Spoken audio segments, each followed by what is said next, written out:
ప్రభుత్వ జీవోను తుంగలో తొక్కి కరీంనగర్ డంప్ యార్డ్ టెండర్ పనులు నిబంధనలకు విరుద్ధంగా స్థానికేతరునికి అప్పగించిన మున్సిపల్ అధికారుల చేతివాటం ఉందంటూ పలు విమర్శలు. దీంతో అర్హులైన దళిత కాంట్రాక్టర్లకు అన్యాయం జరిగిందంటూ ఆవేదన. గండి రాజేశ్వర్ ప్రజావాణిలో ఫిర్యాదు. నేను గండి Rajeshwar, civil contractor, Karimnagar local. పోయిన నెల ఏప్రిల్ నెల లోపల కరీంనగర్ డంప్ యార్డ్కు సంబంధించిన కాంట్రాక్టర్ 15th ఫైనాన్స్ అది 20 lakhs బిలో ఆన్లైన్ టెండర్కి వచ్చింది. ఆన్లైన్ టెండర్ లోపల నేను కూడా డబ్బులు కట్టేశాను. దానికి సంబంధించినది అన్ని డబ్బులు కట్టేసి టెండర్లో పాల్గొన్నాను.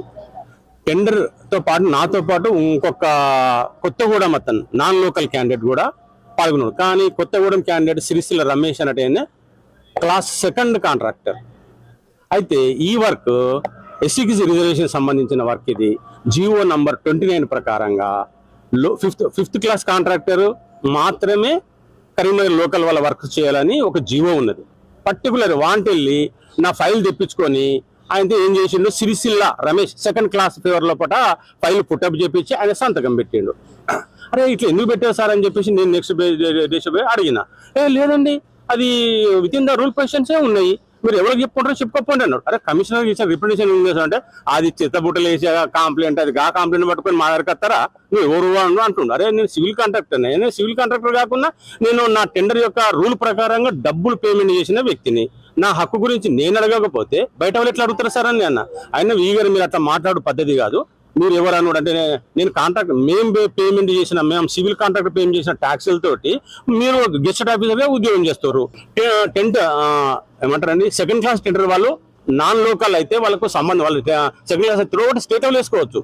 దీనికి మాత్రం ఎలిజిబుల్ లేదు జియో ప్రకారంగా అని ఉన్నది. అంతే ఆ జియో ప్రకారంగా మేము అప్లై చేసినాం సార్. కానీ యాదగిరి ఏం చేసిండంటే చేయకుండా లెటర్ ఆఫ్ యాక్సెప్టెన్స్ ఇచ్చాడు. ఎవరికి, సిరిసిల్ల రమేష్కు ఇష్యూ చేసిందని తెలిసింది. మళ్ళీ మేము వెంటనే మేడం, అప్పుడు మొన్న కమిషనర్ చాహత్ వాజ్పేయి మేడం గారిని కలిసాము, రిక్వెస్ట్ చేసాము. ఆమె వెంటనే వాళ్ళిద్దరి మీద చాలా ఫైర్ అయిపోయింది.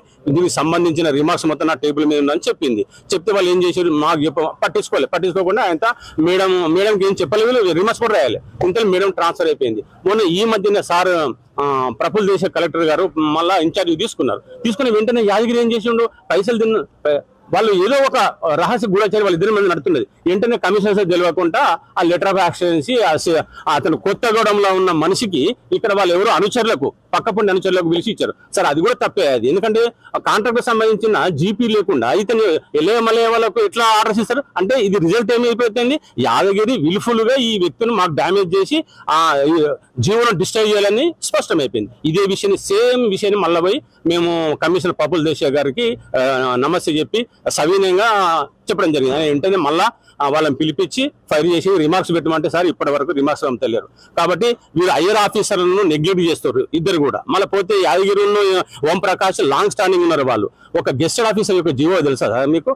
ఒక గెస్టెడ్ ఆఫీసరు స్థానికంగా ఉంటే అతనికి చుట్టరికం పెరిగి, పరిచయాలు పెరిగి, ఆ అడ్మినిస్ట్రేషన్ లోపల ఏమంటారు సార్, జియో యొక్క రూల్స్ ని ఇంప్లిమెంటేషన్ చేయరు. ఇప్పుడు సేమ్ అదే జరుగుతుంది. ఈ యాదగిరి గారు వరస్కిన్ ఇక్కడ చేశారు, ఏగా ఇక్కడ చేశారు, డీగా ఇక్కడ చేశారు, ఈగా కూడా చేస్తారు. అంటే ఆయన గవర్నమెంట్ ఇచ్చిన ఆర్డర్ ధ్వంసం చేస్తున్నట్టు కదా సార్. ఎందుకు అధికారులు దీన్ని ఈ విషయం పట్టించుకుంటారు? నాకు కావాల్సింది ఏంటంటే అతను చేసిన అన్యాయాన్ని అతను అన్యాయం అని చెప్పి ధృవీకరించాడు. అంతే సార్. నాకు వర్క్ వచ్చినా రాకున్నా నాకు వచ్చే హక్కు నాకు వస్తుంది. కానీ వాళ్ళిద్దరు అధికారులు చట్టానికి వ్యతిరేకంగా ప్రవర్తించినని నా ఆరోపణ. ఆ ఆరోపణను మీరు ఎంక్వైరీ చేసి మాకు న్యాయం చేయాలని ప్రార్థన సార్.